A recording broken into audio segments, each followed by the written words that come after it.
Totoo naman talaga na broke boys don't deserve eh. Pero kanino mang kasalanan niya na nagkakapusi sila, mga Amega kung tunay? Di ba sa inyo rin? Kasi you think, di ba, that if you spend for a man, he's gonna change. He's not. If you spend for a man, it's a job. And if he can't perform his job, even if you're spending for him, leave him. Ganun lang yan. Totoo naman, broke boys don't deserve pussy. But they still get pussy because pussy is given to them freely. O kanino nga kasalanan yan? 'Di ba? Sa mga Amega natin na iniisip that a broke boy is going to love you better. Relative yan, mga amiga. Because a man will only love you depending on his capacity and his choice. Ako, I've been there. I married a broke boy. May pera pero galing sa nanay niya. Hindi sa sarili niya. Ayoko naman kasi 'di ba, nadalin niya yung pera ng nanay niya sa pamamahay ko. 'Di ba? Kasi at the end of the day, I'm older, therefore I am more responsible for my choices in life. And yun ang nakuha ko when I chose to marry a broke boy. Oo, may pera at the start of the relationship, but then when I realized that hindi naman para sariling sikap niya yung pera na yon, I stopped accepting it. Kaya, throughout our marriage, dahil hindi ko siya pinagtrabaho, dahil syempre, may usapan kami na hindi siya magtatrabaho, pero hindi rin ako nagpabuntis. Kasi may usapan rin kami, 'di ba? That the only time na magpapabuntis ako is kung may pera siya namang maiaabot para sa akin at sa magiging anak namin. Kasi hindi naman kasama sa usapan na dalawa ang magiging anak ko tapos single mom pa din. Again, ladies, totoo 'yan. Broke boys don't deserve pussy. But your pussy is your responsibility. Totoo rin naman, 'di ba, na tayo mga babae, lalo na talaga sa mga katulad ko na bading magmahal. Ako kasi dati, yes, I would spend for a man. And then syempre that notion na, you know, he will love me better, he will treat me better. Hindi, mami. Kaya you spend and make it like a job. Mag-abot ka pero syempre may serbisyong kapalit yan. Kasi kung walang kapalit na serbisyo yan, babay ka. Babay talaga. Kasi yun naman the mindset kasi that if you think that you will spend for a guy and the guy will treat you better, he won't. So mas mabuti nang kausapin mo nang maayos na ito ang pangangailangan mo, maibigay mo ba ang pangangailangan ko, ito yung pera, tapos. Di walang feelings, walang na-complicate. Because it's a job. It's a transaction. Yun naman kasi ang nangyari doon sa marriage ko. It was a transaction that was agreed upon by two adults. May prenuptial agreement pa. Ang problema, hindi naman kasama kasi sa usapan namin na broke ka na nga, wala ka na ng trabaho, nagnanakaw ka pa kasi sugarol ka. Ganun yun. Yun ang realidad talaga. When I saw the post, I agree naman, di ba? Pero ladies, ito din kasi din ang isang bagay na kailangan nating maintindihan, ha?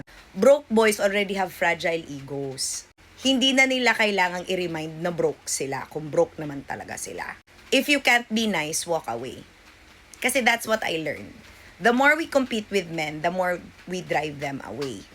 When we understand the dynamics between men and women, then we realize that it's not a competition. It is a matter of finding what will complement us most. If you think in your life as a rich woman, a broke boy will complement you, then make that broke boy work for his due. Ganun talaga yon, me.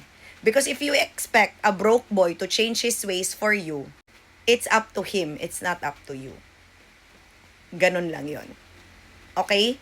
Because at the end of the day, if we are going to hate on boys for their choices in life, we're never going to make them realize that they have to man up.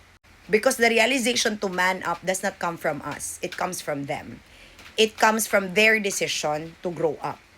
I learned this, that I will never be able to change a man even if I wanted to. Why?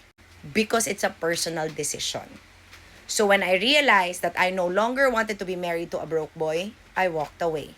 I walked away because my end of the deal was, I will provide, I will demand what I require, but at the same time, that is the only thing I will tolerate. I will not tolerate lying, and I will not tolerate stealing. And I will not tolerate the red flags that I had known about because I knew that he had a gambling problem before marrying him. I knew he went to rehab but did not finish it.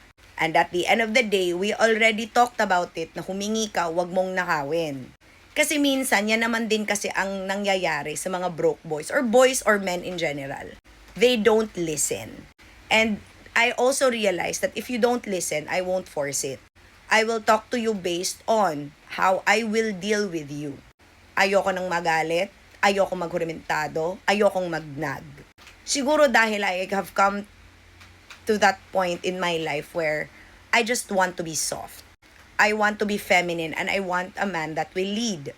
And if a man is not capable of leading because he cannot provide, then it is my decision where to put him in my life. Should I put him in a way wherein he boosts my ego on Fridays and Saturday nights? This isn't talking about sex, ha? This is talking about, okay, you can be seen with me. You can be seen around me.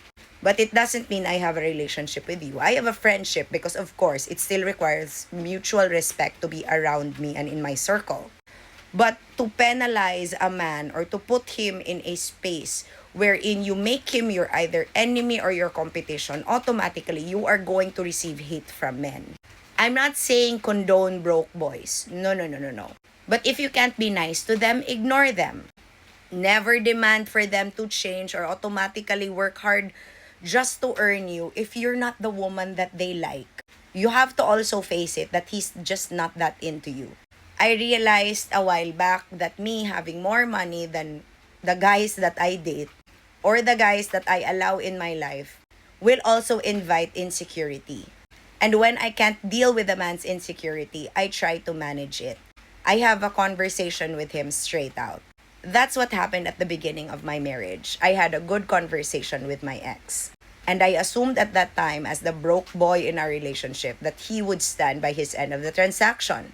But then I learned early on that he wasn't built for it. It wasn't a me problem. It was a him problem that he didn't want to deal with. And yes, at the end of the marriage, ako ang naging mali. Bakit? Because I allowed that broke boy to enter my life and Tony's. And then I realized that no matter how much I spend, hindi talaga siya magbabago. So ang binago ko, ang spending ko. I left him and chose to spend the money I had spent on him and spent it on myself. And yes, I do attract boys and men in general now because of the changes that I have made in my life. And yes, there are still broke boys. But I also know that some broke boys are cute. Some broke boys are fun to be around. But I also know where I'm gonna put them. Why start a relationship with a broke man if you are demanding, that he provides for you? Like I said, or always say, he will provide what he wants to provide. And at the end of the day, it is a woman's choice naman kasi. Ang mga lalaki nandyan lang yan, and yes, they will pursue you. Pero kung hindi mo sila feel dahil hindi naman nila maibibigay ang gusto mo, wag mong ipilit. Pero there's also no use that you will insult other men because, of course, hindi talaga papayag yan. Di magkakaroon na ng away na hindi naman dapat nandyan. Totoo naman, broke boys don't deserve pussy. But so do broke girls don't deserve dick. And yes, it's unfair kasi broke girls talaga, yun yung mga grabe ginagawang ATM machine yung mga boyfriend nila. Pero it's not the broke girl's problem. It's the boyfriend na pumapayag sa ganitong setup. So dapat ganon din tayo, girls. It is your decision and your life. Kaya tama naman, broke boys don't deserve pussy. Ba't kaninong pussy ba yan na ibibigay ng buo? Kaninong pussy ba yan na ibibigay na free? Alam mo na ngang broke, bakit ba pag ginamit ka, magkakapera yan bigla? Kaya dapat wais ka din. Maintain your boundaries and empower yourself. Make decisions that alam mo you will not regret. But again, hindi talaga natin makukuha ang gusto natin sa mga lalaki kung aawayin natin at iinsultuhin natin sila. If you can't say something nice, don't say anything at all. In fact, magpaganda ka lang at lumayo ka sa kanila kung hindi mo naman pala feel ang ganyan. Simple as that. Yun lang. Ingat!